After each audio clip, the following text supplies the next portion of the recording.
Hi hello welcome back to my channel. Fish curry ఎప్పుడు పులుసులానే కాకుండా ఇలా గ్రేవీ కర్రీ చేసుకొని చూడండి. చాలా అంటే చాలా బాగుంటుంది. ఒక్కసారి చేసుకున్నారంటే మళ్ళీ మళ్ళీ చేసుకొని తినాలనిపిస్తుంది. పిల్లలు కూడా చాలా ఇష్టంగా తింటారండి. మీరు ఒక్కసారి ట్రై చేయండి. ఇప్పుడు ప్రాసెస్ చూపిస్తాను. ముందుగా ఒక గిన్నెలోకి మీరు ఫిష్ క్వాంటిటీని బట్టి తీసుకోండి. కారం, ఉప్పు, అల్లం వెల్లుల్లి పేస్ట్, అలాగే ఒక 1 టీ స్పూన్ ఆయిల్ వేసుకోండి. ఇప్పుడు దీన్నంతటిని ఫిష్ బాగా వాష్ చేసుకొని పెట్టుకోవాలండి. ఇలా వాష్ చేసుకున్న ఫిష్కి ఇప్పుడు ఈ మసాలాని ఉప్పు, కారం, అల్లం వెల్లుల్లి పేస్ట్ ఉంది కదా, ఇప్పుడు ఈ ఫిష్కి ఇదంతా బాగా కలిసే వరకు బాగా పట్టించాలి. ఉప్పు కారం అనేది ముక్కలకి బాగా పట్టాలండి. అప్పుడే కర్రీ అనేది టేస్ట్ చాలా బాగుంటుంది. చూడండి, ఇలా బాగా కలుపుకోవాలి. ఇలా అంతా కలిసేలా కలుపుకున్నాక ఇది పక్కన పెట్టుకొని స్టవ్ పై ఒక గిన్నె పెట్టుకొని 2 టేబుల్ స్పూన్స్ వరకు ఆయిల్ వేసుకోవాలి. అంటే మీరు ఫిష్ని బట్టి ఆయిల్ వేసుకోండి సరిపడినంత. ఆయిల్ వేడయ్యాక 1 టీ స్పూన్ జీలకర్ర, 1 టీ స్పూన్ ఆవాలు వేసుకొని ఒక 5-6 పచ్చిమిర్చి ఇలా తరిగి వేసుకోవాలి. పచ్చిమిర్చి ఇలా కొద్దిగా ఫ్రై అయ్యాక సన్నగా తరిగిన ఉల్లిపాయ ముక్కలు వేసుకోవాలండి. ఇలా సన్నగా కట్ చేసి పెట్టుకున్న ఉల్లిపాయ ముక్కలు వేసుకోవాలి. ఇప్పుడు ఈ ఉల్లిపాయ ముక్కలు కొంచెం ఫ్రై అవ్వాలండి. ఉల్లిపాయ ముక్కలు తొందరగా ఫ్రై అవ్వాలంటే కొద్దిగా సాల్ట్ వేసుకోవాలి. ఇప్పుడు ఒకసారి మూత పెట్టేసుకొని ఉల్లిపాయ ముక్కలు ఫ్రై చేసుకుందాం.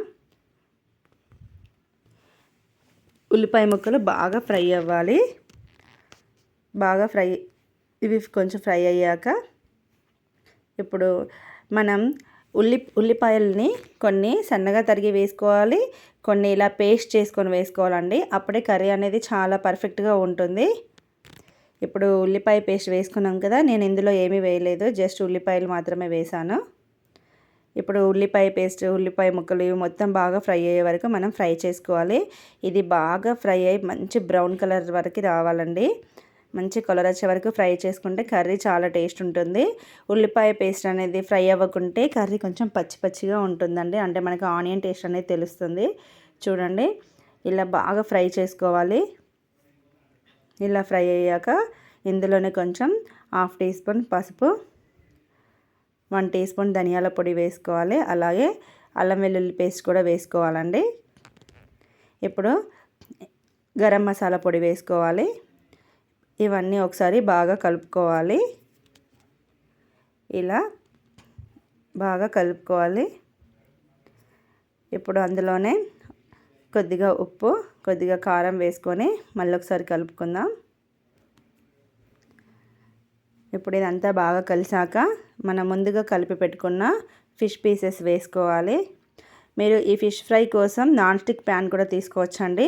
నాకు అంత పెద్ద నాన్ స్టిక్ ప్యాన్ లేదని నేను ఈ ఫిష్ ఫ్రై గిన్నెలో చేసుకుంటున్నాను. ఫిష్ క్వాంటిటీ కొన్ని ఉంటే నాన్ స్టిక్ ప్యాన్లో చేసుకోవచ్చు. ఫిష్ క్వాంటిటీ ఎక్కువ ఉంటే ఇలా వెడల్పుగా ఉన్న గిన్నె తీసుకొని చేసుకోవాలి.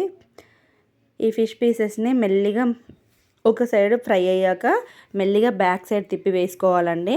మనం ఇవి బ్యాక్ సైడ్ తిప్పే ముందు జాగ్రత్తగా తీసుకోవాలండి, ఎందుకంటే ఫిష్ పీసెస్ అనేవి చినిగిపోయే ఛాన్స్ ఉంటుంది. ఇవి 2 సైడ్స్ బాగా ఫ్రై చేసుకోవాలి. 1 సైడ్ ఫ్రై అయ్యాక మళ్ళీ 1 సైడ్ తిప్పుకోవాలి. ఇప్పుడు అందులోనే కొద్దిగా కొత్తిమీర వేసుకొని ఒకసారి మూత పెట్టుకొని ఫ్రై చేసుకుందాం. చూడండి, స్టవ్ ఎప్పుడు సిమ్లో పెట్టుకొని ఫ్రై చేసుకోవాలండి. అప్పుడే ఫిష్ పీసెస్ అనేటివి చాలా మంచిగా ఫ్రై అవుతాయి. ఇప్పుడు ఒక నిమ్మకాయ తీసుకొని ఇలా రసం పిండుకోవాలి. నిమ్మరసం పిండుకోవడం వలన ఫిష్ కర్రీ అనేది చాలా బాగుంటుంది. చూడండి, కర్రీ రెడీ అయిపోయింది. ఒక్కసారి ట్రై చేసి చూడండి, మళ్ళీ మళ్ళీ చేసుకొని తింటారు. చాలా అంటే చాలా బాగుంటుంది. ఈ వీడియో కనుక మీకు నచ్చినట్లయితే లైక్ చేయండి, షేర్ చేయండి, సబ్స్క్రైబ్ చేసుకోండి.